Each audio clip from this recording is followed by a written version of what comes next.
Okay, good morning, good afternoon, and good evening, everyone. This is Zhong-Zhi Xianyu from Tsinghua University, and today I'm going to talk about the family trees of cosmological amplitudes.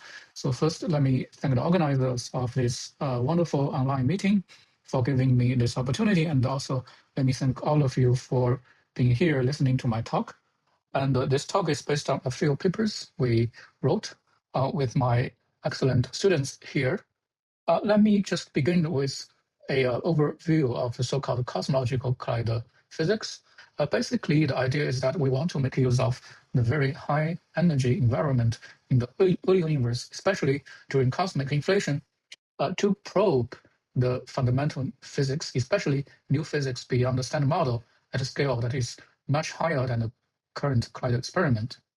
So in this business, the observable for us are the correlation functions of curvature fluctuations or tensor fluctuations or whatever fluctuation that survive the cosmic expansion so that we can measure them today. Here I am showing you a typical example during inflation where you have a heavy particle produced during inflation through quantum fluctuations.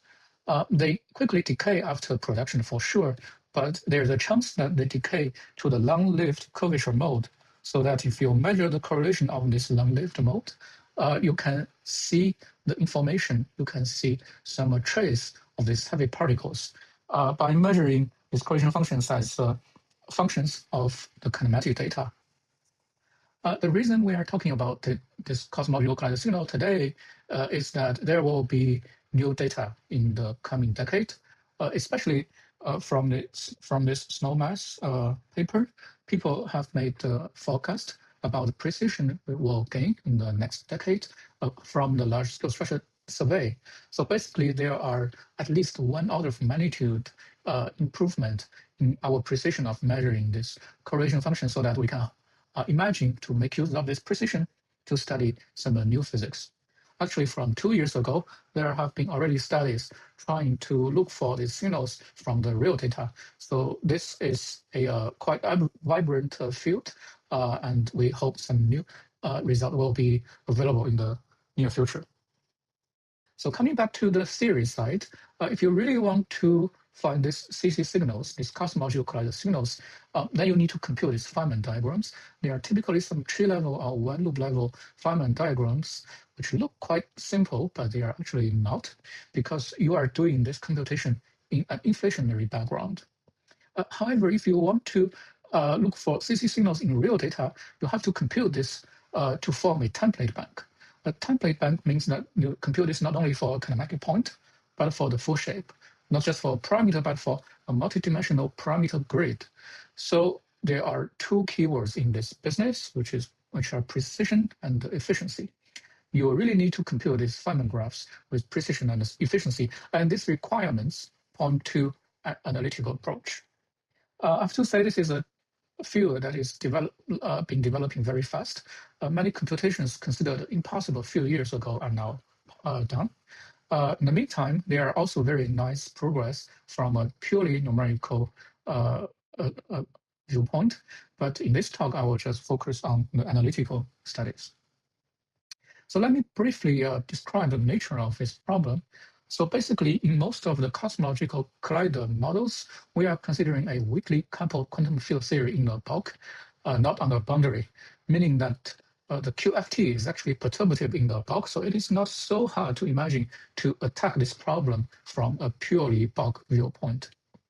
The second feature is that the de Sitter asymmetries are often broken, especially those de Sitter boosts or special conformal transforms. They have to be broken in order to enhance certain cosmological collider signals.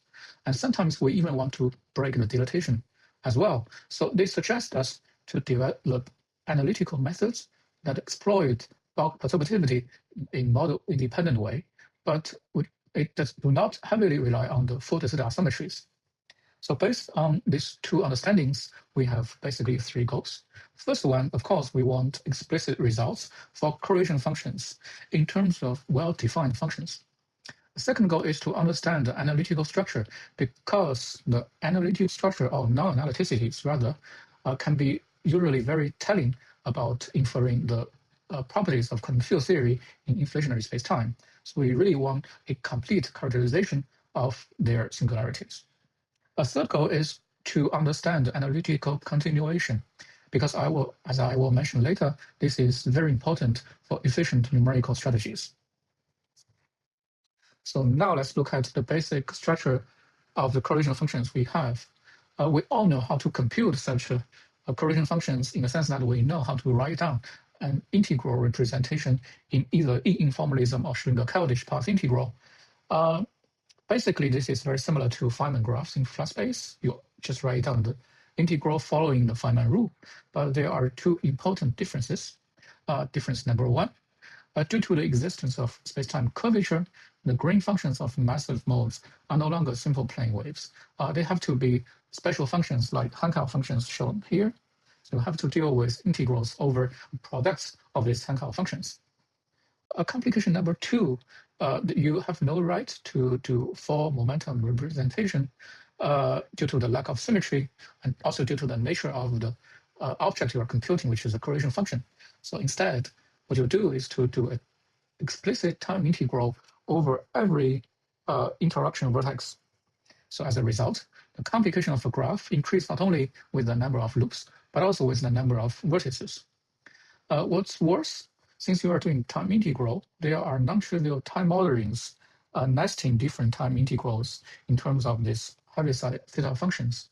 So as a result, you have to deal with this nested multi-layer time integrals over special functions. That's the basic complications. So to confront with this complication, in the past few years, we have developed quite a few techniques. And here I want to just briefly mention one technique which called partial Mellin-Barnes representation. It is useful because since you have a lot of special functions, this Mellin transform of special functions will reduce every special functions as linear superpositions of power functions. So you can see, although this representation of Hankel is very complicated, but it successfully reduced the dependence on the momentum of time to some power functions here, so that you no longer need to do integral over special functions, but only you need to do this for power functions multiplied by some plane waves. And of course, you still need to finish the final layer of Mellin integral, but this can be conveniently done by collecting poles, since we know the Mellin integrand is typically meromorphic. One additional nice feature of this representation is that the time and the loop momentum integrals automatically factorize, so we can treat them one by one.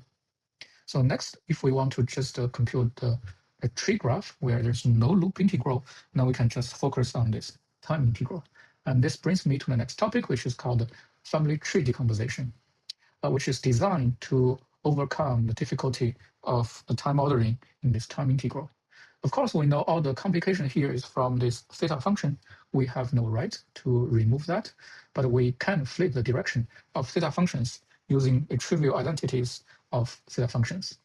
And family tree decomposition means that we always decompose an arbitrary nested time integral into a sum of products of partially ordered graph.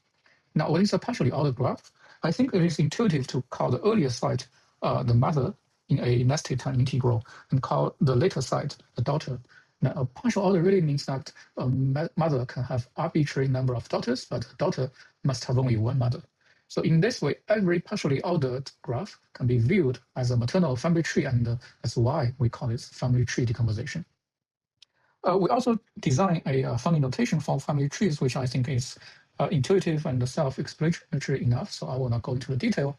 But the bottom line here is that as long as you have a family tree structure or partial order structure for every integral, then you can make use of this partial order to finish the time integral order by order, layer by layer.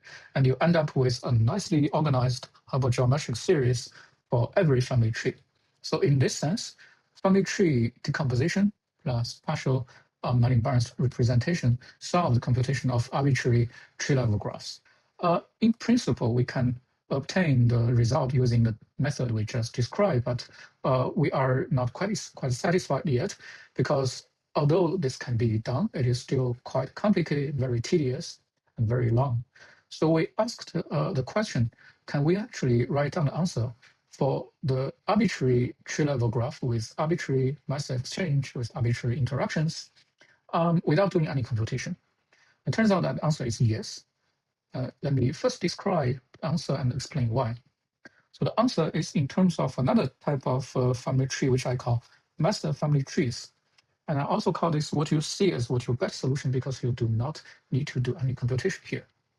So the rule is actually very simple. The complete solution to arbitrary massive tree is the sum of a completely inhomogeneous solution, which I call CIS, with all of its cuts. So here the CIS corresponds to the massive family tree, and it is represented by this funny bracket. And the cuts are expressed in terms of tuned massive family trees, so they are still massive family tree. Now here I am showing you an example with two mass exchanges. Basically, you just take all the possible cuts and you sum over all the possibilities, and you get the final result without doing computation. And the result is expressed as the sum of products of massive family trees. Now, what are these massive family trees? They are actually, as I said, the solutions or completely inhomogeneous solutions to a set of differential equations satisfied by this correlation function. So there's a nice intuition here. There actually exists a set of partial differential equation system, and once you act a differential operator to a certain tree graph, the result is that you just shrink one internal line to get a simpler tree graph. So you can imagine that you act this differential operator arbitrary number of times, you can shrink arbitrary graph to 0. And this is the intuition behind these differential equations. So in this work, we are able to derive this set of differential equations. And we also ask the question, can you just solve this set of equations directly? And the answer is the same. The intuition is to run the machine backwards. Acting differential operators is shrinking the line. So solving the differential equations is just adding more lines. This is basically a recursive algorithm to solve the equation. But if you play this recursion relations enough number of times, you will actually observe a pattern emerged from the result, which allows you to just write down the answer without doing any computation. And here in the frame, I show the answer for arbitrary massive family tree, the completely inhomogeneous solutions. In terms of a summation, it looks quite complicated, but still it is a well-defined hypergeometric function. And I also mentioned you have to take some cuts of the CIS to obtain the full answer. And there is also a very simple rule to find the result for the cuts, which is nothing but to dress the massive family trees with certain layer of new summations. Again, the result are hypergeometric functions. So nothing really new here. With the CIS and all these cuts, we can just directly write down the answer for arbitrary trees. And also you can play the game of change of variables. We did this last year in this paper.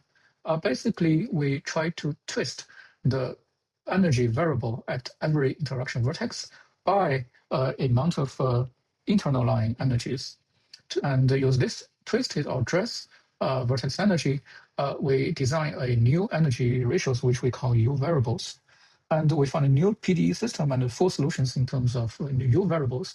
It may seem to be a trivial and boring exercise, but they actually have the advantage of simplifying certain calculations with degenerate kinematics, especially for this famous triple massive exchange in the quasi-single field inflation model. You'll have this two-pole mixing, which is considered to be a complication in the previous computations. Now, with this new change of variables, we are finally able to at least find a hypergeometric expression for this triple exchange diagram.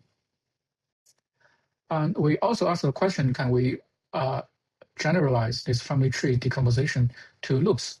And this is something we are doing right now. And the result is that, yes, you can decompose even loop graphs in terms of family trees. This is actually not that counterintuitive because time cannot form closed loop. So this kind of closed loop has to be 0. The consequence of this is that for any loop graphs like a box, you can also find a simple set of rules to reduce it into the sum of products of massive family trees. And with this result, we can just write down the explicit expression for arbitrary loop integrand And in favorable cases, we can even finish the loop integral to get new results for one-loop topologies. Basically, we have solved the massive tree graphs in terms of what you see is what you get solutions, or the hypergeometric series. And some simple loops are computed as well. The analytical structures are largely known for all these trees and the many loops. So they have only poles and branch points of finite degree.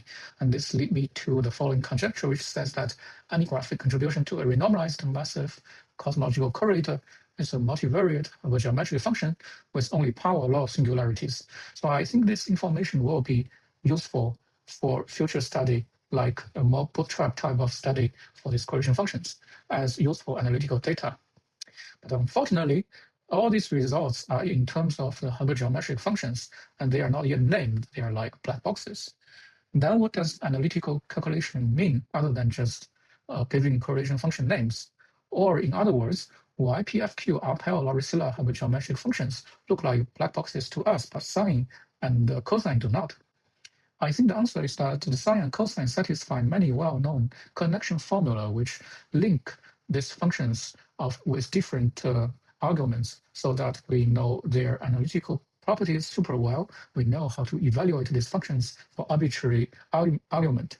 So we want to do the same for these family trees for these correlation functions as well. There's actually a nice flexibility of family tree decomposition for us to achieve this, which is, again, the flip of directions. If you make use of this flexibility, you can actually derive many similarly different expressions for the same quantity, and they automatically give you a lot of analytical continuation formulas for these hypergeometric functions, which I think is very important for the numerical evaluation and also for understanding their analytical properties. Finally, you can actually show that there's one layer of decomposition possible. That is, we can not only decompose every graphs in terms of family trees, also we can make use of the identity of theta functions in a different way to decompose every family tree into a sum of family chains. Mathematically speaking, this is just to take shuffle products among all the subfamilies of a graph.